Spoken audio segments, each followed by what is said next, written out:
Alright, this is a video that I've been wanting to make for a while about the worst winner in Big Brother history, who is from Big Brother 24, so I'm gonna get right into it.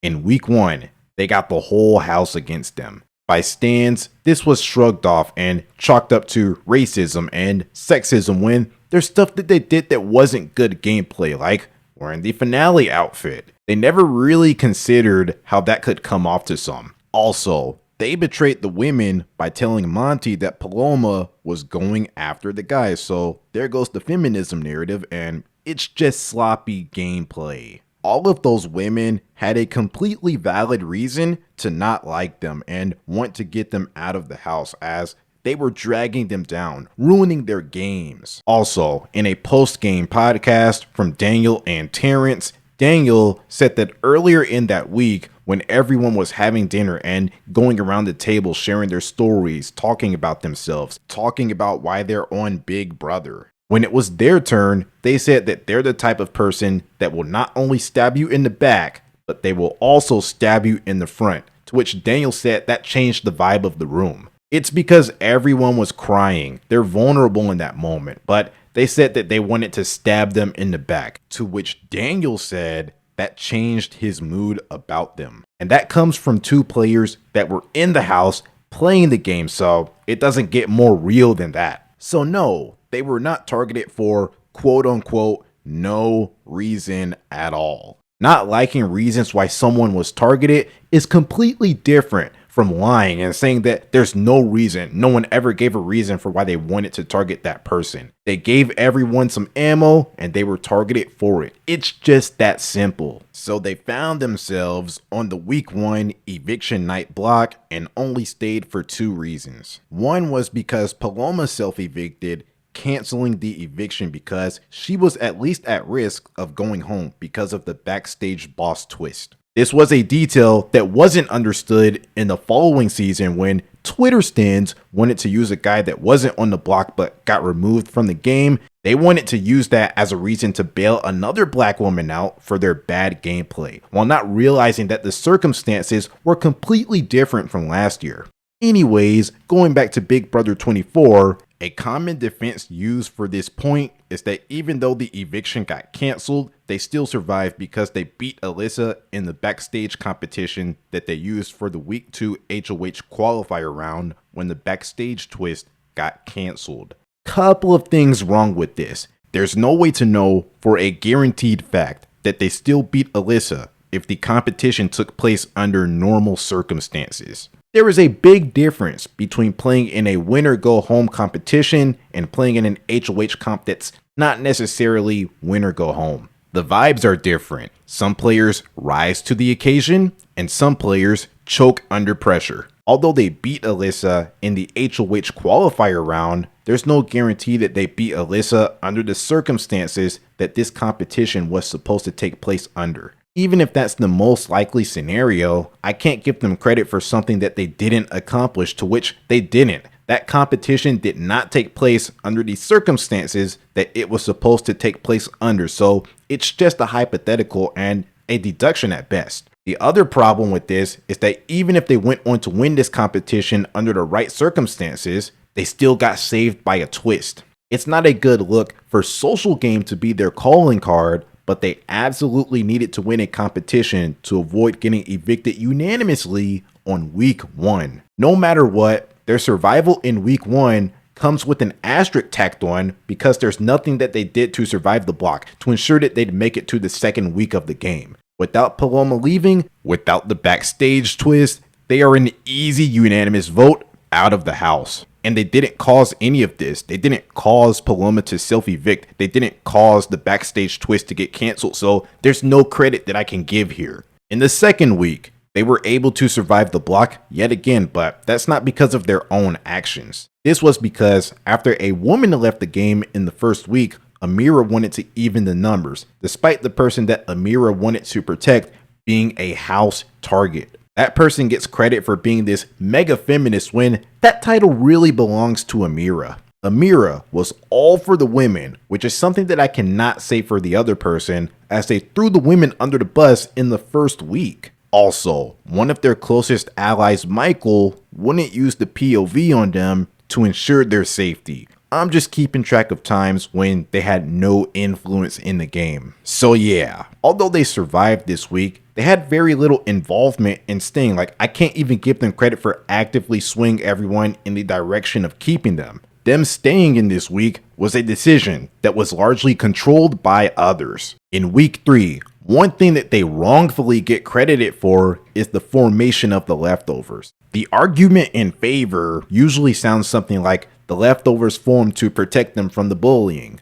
Wrong. The main reason why the leftovers formed was because the Pound, consisting of Monty, Turner, Joseph, and Kyle, realized the house dynamics and got some extra numbers to go after the other side of the house. This was the Pound's creation, mainly Kyle and Joseph. That person being included in this alliance isn't a credit to their gameplay. Actually, it's a demerit as they had to join. They were so far on the bottom of the house that it was their only choice to join the leftovers as the last and least influential member of the alliance. Also, because of their involvement in the leftovers alliance, that completely takes away from their underdog narrative, as they would never be in the minority again until the after party formed, which was very short-lived and didn't really get off the ground. They did no real damage because of week 8's events, which I'll talk about later. But even after that, they found themselves in the majority again until the end of the game because of connections that they were only able to make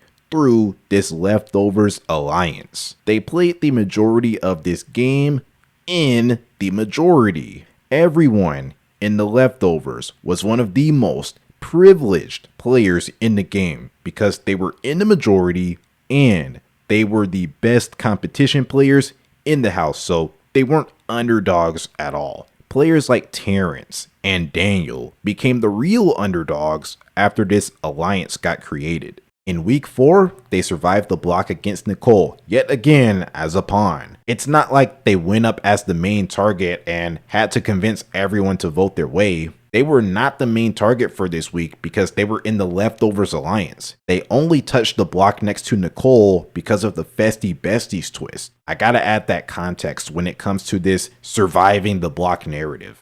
The ultimate underdog, but they had a big alliance protecting them. Yeah, sure. Week 5, in terms of gameplay, it was really just a filler week, but they said something that they shouldn't have said. When they and Brittany were talking about Daniel, that person said that they got suggestions that the outside world was rallying against Daniel. Just about immediately after this, feeds cut away from this conversation because they weren't supposed to expose that production was giving them information about the outside world. The fact that they were able to have this information and spread it was completely unfair. In an age that is all about pandering to the public and trying not to get canceled by Big Brother Twitter stans, having the knowledge that someone is disliked by the outside world can completely impact the game. That potentially added to Daniel's already large target level and gave everyone even more reason to evict him from the house, so there's that. Also, if they told them this in the DR, then there's no telling what other information was being given, which just completely calls into question the integrity of the game. Some moments that I looked at were the week 3 formation of the leftovers, where everyone all of a sudden started caring about them being left out of alliances. I also looked back to their week 4 eviction night speech when they said that they know it's been difficult watching their experience in the house, which is very suspicious. They said this as if they had an idea of what was being shown in the TV edits, or they knew that they had a fan base waiting for them on the outside. There's no telling just how much information they got from production, but at the very least, they were informed about how the outside world views Daniel. In a game where everyone is supposed to be sequestered from society, production interfering like that completely goes against the spirit of the game, and I just can't respect it. Alright, week 6, their first HOH reign. At this point in the game, it was 7 leftovers versus 4 convenience store members. Alyssa, Indy, Jasmine and Terrence. Put two of them up on the block, and if one of them takes themselves down, put up another one. In theory, it's the easiest week of the game. But because this person didn't want to put up a black woman, that eliminated Jasmine. Not a good idea to be so closed-minded to your alliance that saved you over someone that's on the other side of the house. Especially when there's players that were in the alliance that wanted Jasmine out, but whatever. Alright, now there's only 3 players to pick from, but it should be okay as long as the person that they leave off the block doesn't win the POV and use it. But they promised all of the women's safety, leaving Terrence as the only person that wasn't in the leftovers that they could put up on the block, meaning that they'd have to nominate a leftover next to him. Really didn't think that one through. They came up with this pawn backdoor plan where the initial nominees would be Monty and Turner. The guy that saved them from the block made sure they didn't touch the block 3 weeks in a row. They suggested that those two go up as pawns, which was a terrible plan because if anyone from the other side of the house just clutched out a random POV win and decided not to use it, then Monty or Turner would get evicted. There was all of this talk about Kyle turning on the leftovers by exposing them in the following week, or Joseph turning on the leftovers by making that 5 Swatters alliance on the other side, when really they were the first one to put that bus in motion with this pawn plan. Even if they weren't intending to turn on the leftovers, that's just not smart. I heard all of this talk about how in later weeks, Turner was obsessed with evicting them or had no reason to want them out, when no, it's not for no reason. That distrust started here when they suggested that Turner go up as a pawn when he didn't even nominate them on his HOH week, and there were 4 other perfectly good targets on the other side of the house. No one in the leftovers should have been in consideration for touching the block this week. Although nominations ended up being Indy and Terrence, I just can't ignore the process and how horrible the gameplay was. With nominations out of the way, I have to talk about the POV chaos. Alright, so they picked Alyssa to play in the POV competition. In this competition, Alyssa took their prize away from them, to which they called Alyssa a beach in the DR. That's not very nice for someone that's going for that image. Anyways, because of this, they got a short-sighted, emotion-based idea to backdoor Alyssa because they wanted to make Alyssa regret taking that trip away from them. So they got hung up on this for the week. They even got mad at Kyle for not using the POV to get Alyssa up on the block, saying that it's a good move for them, and if he doesn't use the POV, then he's betraying the leftovers. When only they, Joseph, and Monty were trying to get Alyssa out. This wasn't an alliance-wide thing that everyone wanted. At this point, they were a far cry from their week 3, week 4 self when they acted like a victim and they were as nice as could be to everyone. But when they got this HOH,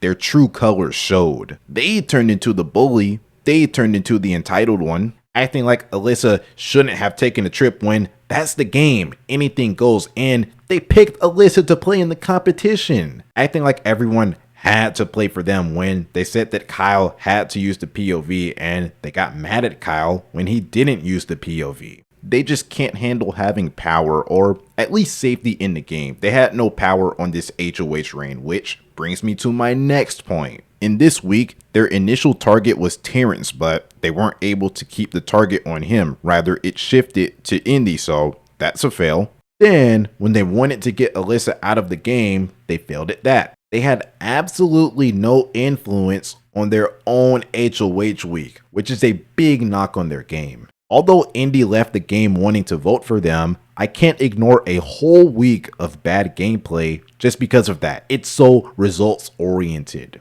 I'm focused on the process more than the results, so just because they gained a jury vote, that doesn't erase a whole week of bad gameplay. Also, speaking of the jury, I have to slide this in here. The exit interviews were skewed in their favor. In the jury phase of the game, a lot of these interviewers were asking questions like, why did you say this about them? Why didn't you like them? Why didn't you want to work with them? How did you feel about their treatment? Stuff like that. But they wouldn't ask these questions about other players. For example, why did you say this about Brittany? Why didn't you want to work with Turner? If you could play this game again, would you work with Monty? Most of the important questions went towards propping that person up. I always hear about how they locked up this jury vote and that jury vote in the house before exit interviews, when I already made a video about how the locked in jury vote mindset is flawed in a game that can change on a dime. But also, even if they'd win without the exit interviews guaranteed there's no way they'd lose. For all of the narratives about being an underdog, there was no one else in the game that had the advantage of the exit interviews being on their side. The media had a role in tainting the game, but production allowed these questions to be asked, so it's all adding up. Now that I got that out of the way, week 7 was a filler week. They lost Joseph in the split house twist, but they and their fans couldn't seem to realize that Joseph was dragging them down and putting a target on their backs because they appeared as a showmance. Losing Joseph there was the best thing that happened for their game going forward. Now, week 8. This was the week when they found themselves on the block once again and was a potential target for eviction until Michael weaponized Kyle's Cookout 2.0 comments to get him up on the block, ensuring that he'd get evicted unanimously. Because it's already been established that they were given outside information from production and that production was influencing the game, then it's not out of the realm of possibility to consider that production prodded Michael in the direction of exposing this information to save that person from potentially getting evicted. Also, when it comes to that person's role in getting this to happen, they didn't play an active role in this. Actually, this move was more of a move to evict Kyle because he turned on the leftovers rather than a move that was made to save them. Evidence of this was when Michael went on his little rant saying that he will make sure that Kyle doesn't win the game. A common defense used for this round is that they were not getting evicted anyways because Monty was going up as a replacement nominee. Couple of things wrong with this. Just because someone goes up as a replacement nominee, that doesn't automatically mean that they'll be evicted. There's still time in the week to shift the target. Also, Monty potentially leaving over them this week is not a flex at all. At this point in the game, everyone had a final two, or at least a group that they were working with closely.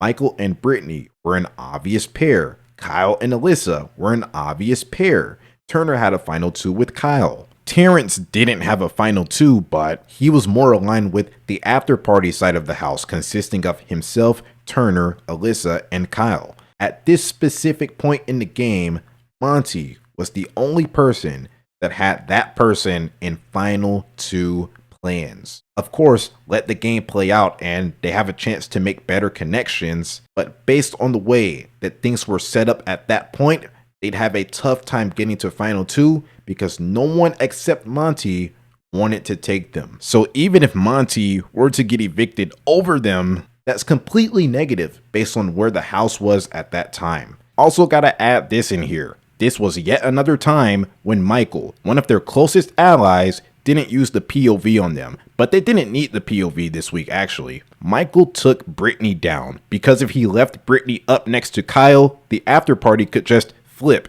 and vote Brittany out. By leaving a black person up on the block next to Kyle while a racial situation was going on, that basically forced everyone to vote out Kyle because the optics would look bad if they voted out a black person there. So in the end, that person wasn't a victim of the racist gameplay at all. Actually, they stayed this week because of the color of their skin. That victim and underdog narrative is just getting weaker and weaker. Then, in week 9, Terrence got evicted. There was this family reunion alliance that was proposed by Terrence to align with all of the black players. Terrence was down, Monty was down. Those two were not the reason why this alliance never took off. That's just something that I always keep in mind when it comes to giving credit to folks for being pro-black in this season. That's something that Monty got criticized for, but by the end of the game, there's really no debate. Monty was easily the most pro-black person on this season. Anyways, week 9 was also a double eviction where Michael went out. This move was credited to that person by Big Brother Stan Twitter when it was mostly Monty. The argument is that they convinced Monty to make the move, so they deserve all of the credit. But by their own admission, they agree that Monty made the move. They only shifted the target to Michael, a guy that was already at the top of the target list if he lost a competition. At the end of the day, Monty went out there and beat one of the best competition players in Big Brother history. And after that, he rallied up all the votes to send Michael packing, assuring everyone that Michael will be evicted, including Turner, the HOH, the one that had the actual power to put Michael up. In the end, Monty contributed to this move more than them. Also, I've got to talk about the jury.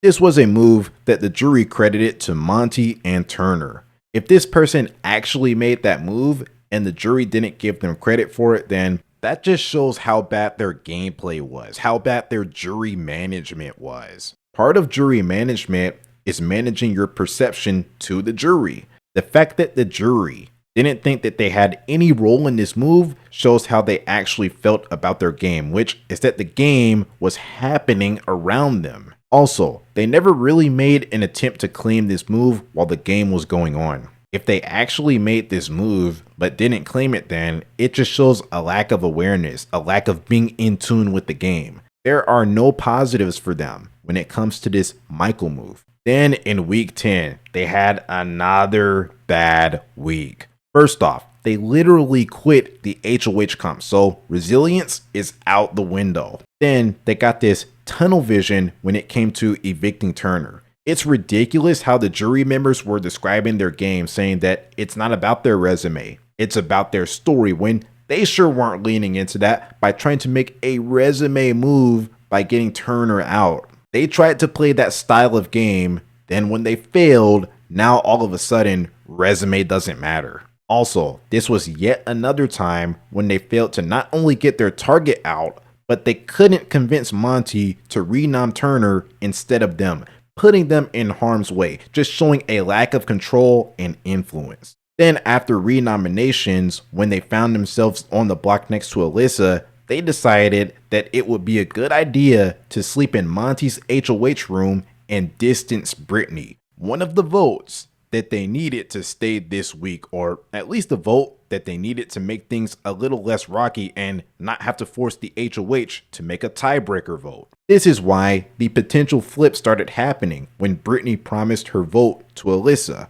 But in the end, the vote was tied because of Turner's vote and Monty evicted Alyssa. So in this week, Monty locked up Turner's vote to keep them. That was all Monty. That was not a result of anything active that they did to lock up Turner's vote. Just Monty. Then they lost the vote of their number one ally because of their terrible gameplay. The only reason that they stayed this week was because of Monty's gameplay. Week 11, they had another HOH reign. They had Turner in mind as the target, but they couldn't get Monty to evict Turner. Yet another time where they had absolutely no influence in the game. Now for the finale. I just have to dock off some points. Just like Monty gets criticized for not knowing the jury dynamics and not knowing that Turner was an easy beat, I can also say the same for them. They wanted to take Monty to the end, and just because the result went in their favor with the jury vote, that still doesn't take away the fact that it was an incorrect read. Process over results, and the fact that they thought that not only would they not beat Turner, but they also wouldn't beat Monty as well, just shows how out of touch with the game that they actually were. So when they got taken to the final two, after not winning a single part of the final HOH comp, by the way, they talked about how they weren't a victim, they're a victor. But they also talked about how they were called a beach so many times, so which one is it? Also, no one ever called them a beach to their face on the live feeds that were shown. So it either happened off camera, they lied, or production filled them in on conversations that were being had behind their back, which isn't out of the realm of possibility because of how they got involved in week 5. They ended up winning in an 8-1 jury vote, to which the jury said that they already decided that they would win the game at the jury roundtable, leaving Monty with no wiggle room to work with when he got to the final 2. He also had limited wiggle room because players like Alyssa, but mainly Indy and Jasmine, were on the feminism train. Alyssa said that Monty was playing the best game, but she wanted a woman to win. Jasmine wanted a black woman to win. And after the game, Indy said that she was always going to vote for a woman to win, no matter what. Those are 3 votes that Monty missed out on because he lost the genetics lottery. That stuff matters because Indy and Jasmine were the first 2 jury members. So even if they're just 2 votes on their own, they set the foundation for the jury to buy into this feminism over game narrative. Monty got Turner's vote because Turner didn't go through the interrogations disguised as exit interviews. Kyle was a very vocal supporter of Monty, but only flipped his vote because he wanted to vote with the house and potentially repair his image by voting for Productions and America's Favorite. Also, players like Joseph and Michael left feeling good about Monty, either saying that they're rooting for him to win or he's playing the best game. If those 3, specifically Indy and Jasmine, weren't on that nonsense, left all of that non-game related stuff out of the game, then that might have changed the game. Monty was in full control over his decision on who he was going to take to the end. But what wasn't in his control were some of those gender-based reasons that were used against him. The guy literally lost out on 3 votes because of genetics. Whereas if he got 3 votes based on genetics, then there would be a lot of complaining about patriarchy. This jury was literally what the Survivor 43 jury got criticized for. They got on Jesse and Carla for threatening their jury votes against Cassidy, basically saying, "Get me further in the game or I'm not voting for you." When Brittany did the same thing with Monty, saying that if he ruins her dream of starting a family, then she's not voting for him. When throughout the season, she had a chance to build a better relationship with him, ensuring that she wouldn't be evicted by Monty, and she had a fair chance to win both the HOH and the POV in that week. She has no one to blame but herself. She made her bed, and Monty made her lay in it. Going back to Survivor 43, the narrative was that Cassidy lost because she was a woman, and the jury gave Gabler credit for certain things that fans felt that Cassidy should have also got credit for. That doesn't really expose anything. That just shows that Gabler presented his case better than Cassidy. Also, that just can't compete with 3 jury members literally admitting out loud to the world that they voted based on gender. That was a part of their criteria. Monty played an amazing game. His threat level management was immaculate. Only saw the block twice, only sat on the eviction night block once, which was way less compared to his opponent. Monty avoiding the block was more valuable and more impressive than them surviving the block, especially since I put into context how, for the times that they survived the block, they were mostly a pawn. That just shows a lack of respect. Like, you don't just put Monty up as a pawn because he will retaliate. Actually, Monty was only put up on the block by Michael, the strongest and best player at that point. No one else had the audacity to put Monty up on the block. Then, when he got Michael out at the final 6, he set himself up in a position to where he could dominate all of the weaker competition players. Final 5 HOH, Final 4 POV, Final HOH, all won by Monty, all ensured his safety, to which he didn't need all that much because for those rounds, for the most part, Turner was a bigger target than Monty. Monty was able to use Turner as a shield just in case he didn't win power. Also, Monty created a Final 3 situation where he was always guaranteed to be in the Final 2 of that game, because of his Final 2 with them and his Final 2 with Turner. Monty dominated the endgame and overall just had more control over his game. I can't say the same for his opponent that was wishy-washy, detached from the game, and basically admitted that they had no game on the night before finale. And for Monty to only end up with 1 vote is blasphemy. They are without a doubt the worst winner in Big Brother history.